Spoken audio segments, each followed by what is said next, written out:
There you Yay! go.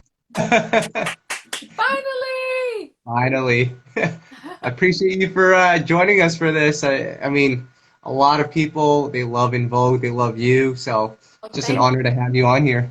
thanks. Glad to be here.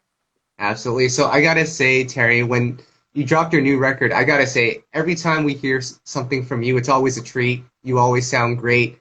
Thanks. But this song it's a little different than the typical release that you do, which is normally, aiming for, charts or commercial success. This is a powerful record. This has nothing to do with charts. This is just a message that you wanted to let out. I know you wrote this record probably a while ago. It was a couple years back, but still relevant today. I mean, just talk about the new song, Angry Black Woman.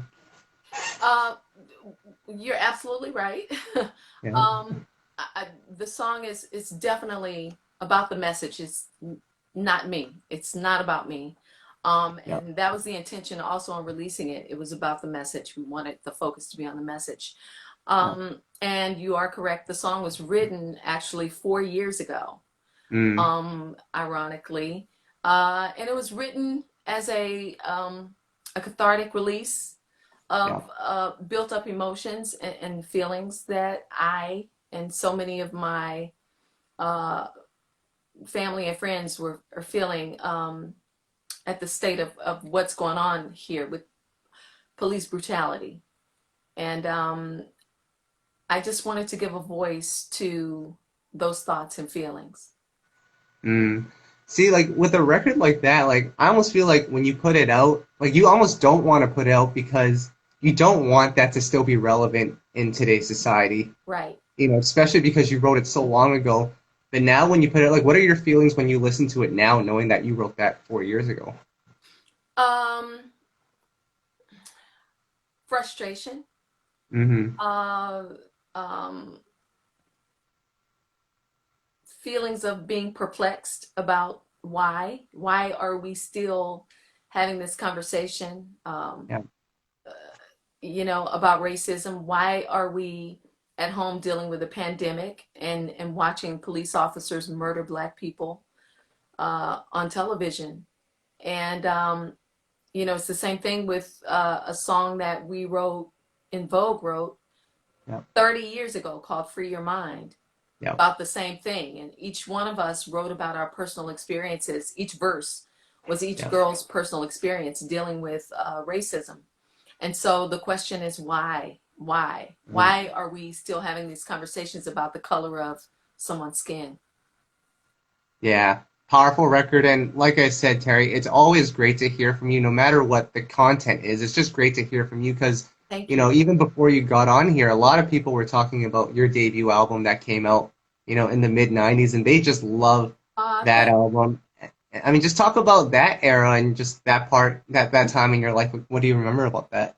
Thanks, everyone. I really appreciate the love and the support. Well, during that time, it was right after I think our second album, and Yeah, we were on hiatus, and so I just decided to do a solo project. yeah, Another cathartic release for me. But it was a lot of fun, great times during that time, and it was a great experience, and it inspired me to want to do more as a solo artist. right, right. So, what was that time like? Like, In Vogue was on a break. You went ahead, you did that solo project. Like, it must have been different for you to kind of record on your own at that time, right? Oh, it was scary. It was Yeah. scary, which is another reason why I'm glad I did it, because Hmm. uh, unlike the other ladies in the group, I have never wanted to be a solo artist. Mm. Um, and so embarking on that it was truly um, a journey of the unknown.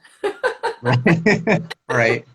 But it was very enlightening, and it was Yeah. very exciting, and I'm glad I did it, because again um, it opened the doors for me to be able to do it again. And I'd always said, well, if I do this again, I'm going to be more deliberate and more excited and more conscious of it and what I'm doing, and more appreciative as well.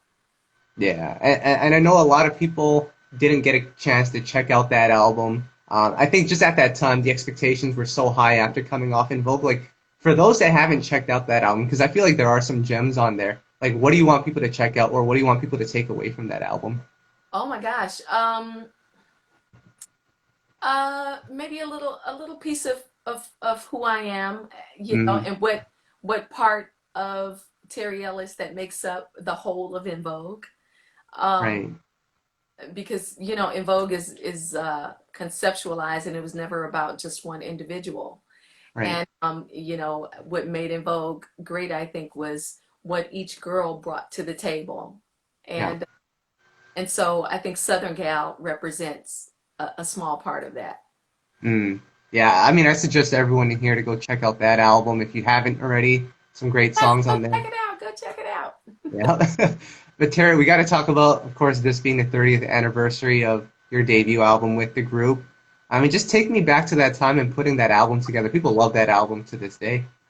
Oh my gosh, thank you so much. Well, it was the beginnings for us.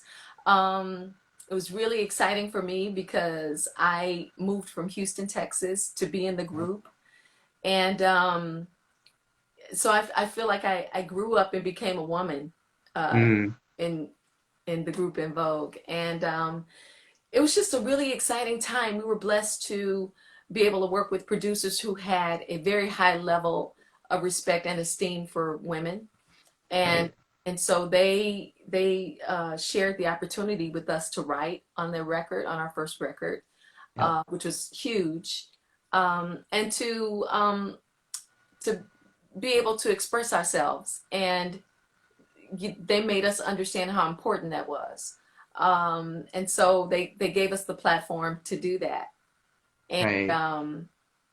hearing our song on the radio for the very first time was super exciting. And then Oakland at that time, I mean, the Bay Area is known for so many amazing artists, you know, like the Tonys, Ray Parker Jr., her, who's Mm, out right yeah. now, who I absolutely love. Yeah. And our producers themselves were from Club Nouveau Mm, and Timex Social Club. And so um, it was just a really great time. I mean, the bar was set real high for music right. back then. So Yeah. you know, we had some strong shoes to follow. Mm. But it was a So, I mean, a lot of younger artists today don't understand what artist development is, but you went through that program. Like, just take me to what artist development was for like you guys.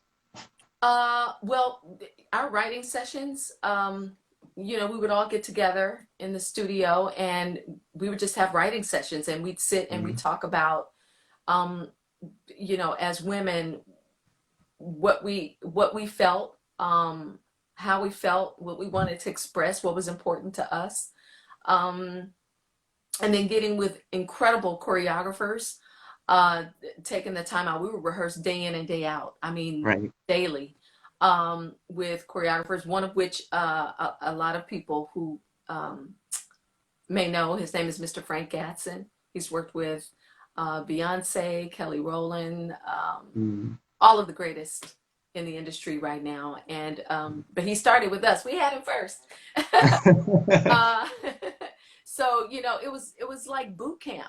You know, boot camp for writing and boot camp for dancing, and then we had a publicist who would have meetings with us and about, you know, conducting ourselves in interviews, and you know, just how to focus on what's important, and how to express yourself intelligently.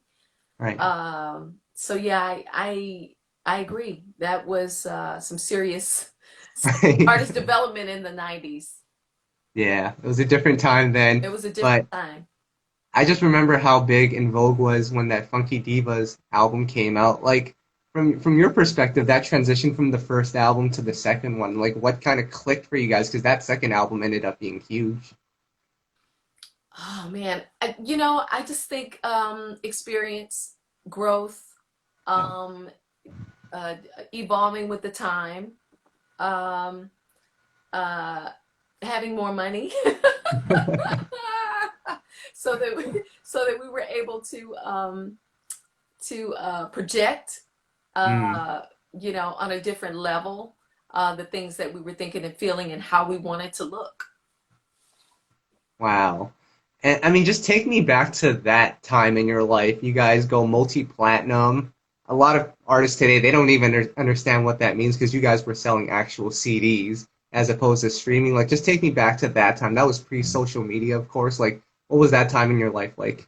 Oh my gosh, it was huge. I mean, as you can see behind me, Yeah. and actually, I'm in my office, and it's thankfully, because I'm very grateful for every award that we've ever received. But back then you were getting plaques like Right. this, commemorating record sales. And wow, just that's a good question because you just made me realize, wow, we're so beyond that now. It's like Right.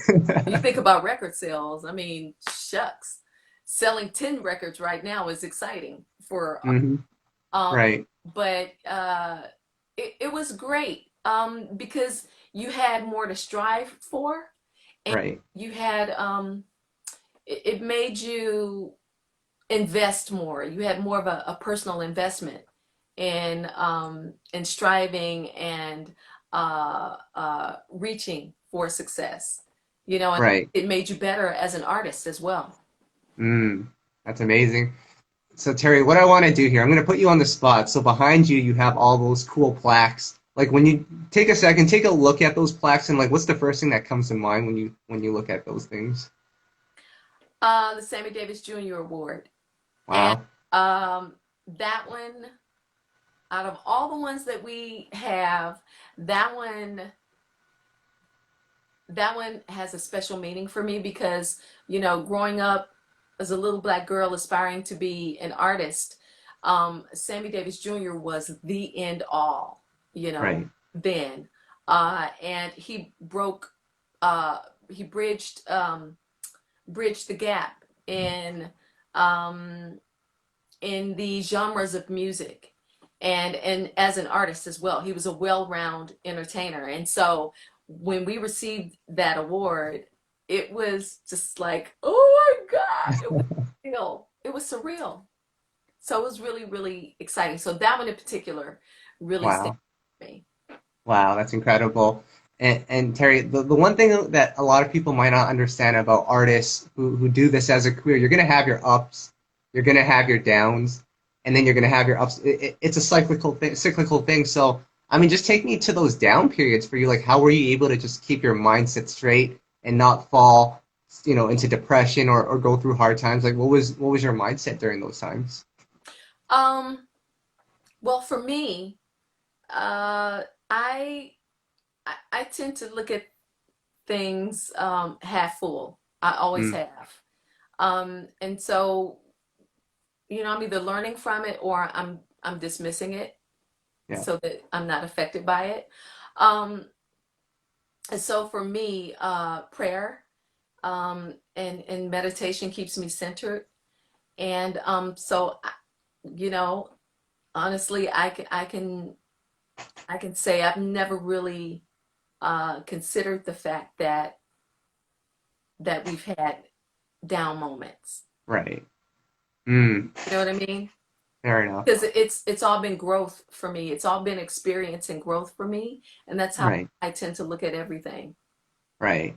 And I think the wonderful thing is, I think I saw you guys in concert probably, I want to say 2 years ago. It was in Vancouver.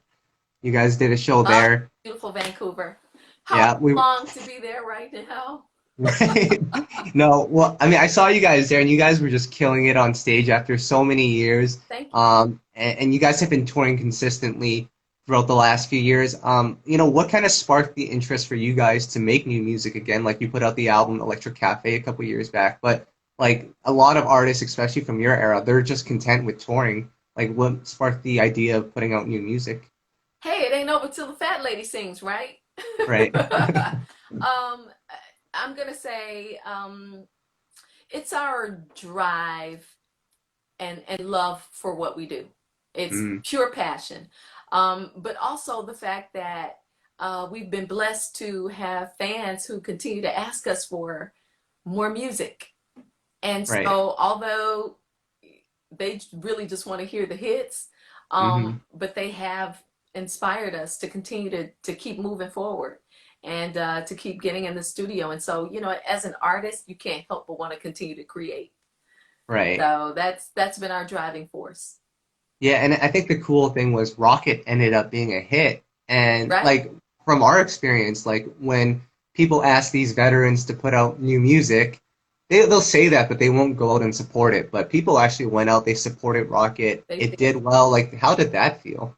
It felt incredible. Incredible. Yeah, Um, it was written by Neo, yeah, actually. yeah, So it was really, really awesome having the opportunity to work with him and produced by Curtis Sauce Wilson. yeah, And we love him. We have history with Curtis. But it was really, really awesome. yeah. And it felt like we didn't miss a beat because Mm, we've never stopped working and we're always recording. right. So it felt natural. It felt good. Yeah, that was a great one. And as you've been talking, I've been reading some of these fan questions here. Somebody wanted to know what was your favorite music video that you guys have created? My favorite was Never Gonna Get It, My Lovin'. Mm, And why that one? I think because it was from the sophomore album, our second album, Yeah, first single from the second album, and I think for me, um, that was the one that said we're here and we're not going anywhere. right. That one was like we put a stamp on it with that one, and so it was a milestone. Yeah, that's a great one. So Terry, we're almost out of time here, but 2020, a lot of craziness is going on. I know a lot of people are still waiting for new In Vogue music. Is that in the works? Is that something you guys have in the plan in the works? Oh yeah, once we're able to get past this doggone COVID, Yeah. for now we're focused on staying safe and social distancing. So I want to encourage everyone to do that. But I want to encourage everyone to vote because Mm. that's what's going to make the biggest change in what we're experiencing right now.